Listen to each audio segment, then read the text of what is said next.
अनोखी आवाज के सभी प्यारे दर्शकों को नमस्कार। मैं हूं आपके साथ अनुष्का। मध्य प्रदेश कांग्रेस के अध्यक्ष जीतू पटवारी बीते दिनों कांग्रेस के कई वरिष्ठ नेताओं के साथ श्योपुर जिले की विजयपुर विधानसभा पहुंचे। यहां उपचुनाव होना है। उन्होंने मंच से लोगों को संबोधित करते हुए भाजपा सरकार और मंत्री रामनिवास रावत पर जमकर निशाना साधा।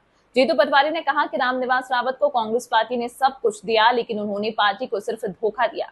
ज्ञात हो कि रामनिवास रावत ने लोकसभा चुनाव के दौरान कांग्रेस से इस्तीफा दे दिया था और भाजपा ज्वाइन कर ली थी। अब वे भाजपा सरकार में मंत्री हैं। उन्होंने विधायक पद से इस्तीफा दिया था, इसलिए ये सीट रिक्त हुई थी।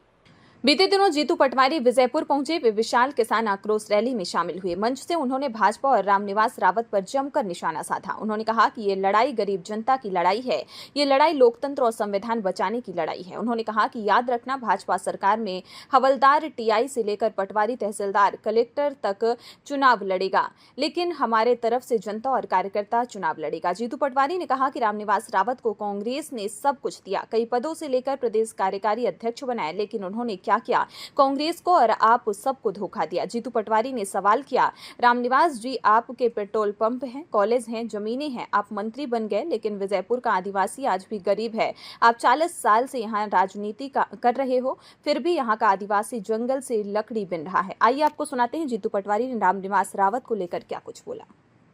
लड़ाई है आतंक के खिलाफ, लड़ाई है गरीब के पक्ष में, लड़ाई है सरकार के विरुद्ध, लोकतंत्र और संविधान बचाने की। एक विधायक से कुछ हमारा बीजेपी की सरकार नहीं जाए, पर एक विधायक से लोकतंत्र और संविधान बचेगा।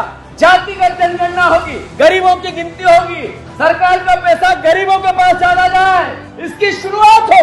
मैं अनुरोध करता हूं, यहाँ प्रशासन के लोग भी होंगे, वो टीआई भी चुनाव लड़ेगा, पुलिस का हवलदार भी चुनाव लड़ेगा, तहसीलदार भी लड़ेगा, पटवारी भी उधर से चुनाव लड़ेगा, वहां कलेक्टर भी चुनाव लड़ेगा, पर हमारे तरफ से जनता और कार्यकर्ता चुनाव लड़ेंगे। आप तैयार हो कि नहीं हो, ये बताओ।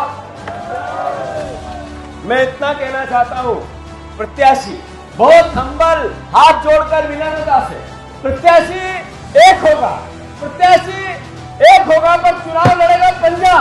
एक भी परिवार का साथी, किसी जात, किसी धर्म, किसी संप्रदाय, कोई तेरा मेरा नहीं करेगा। हाथ ऊंचा करके वचन लो कि इस बार कांग्रेस का पंजा जीतेगा।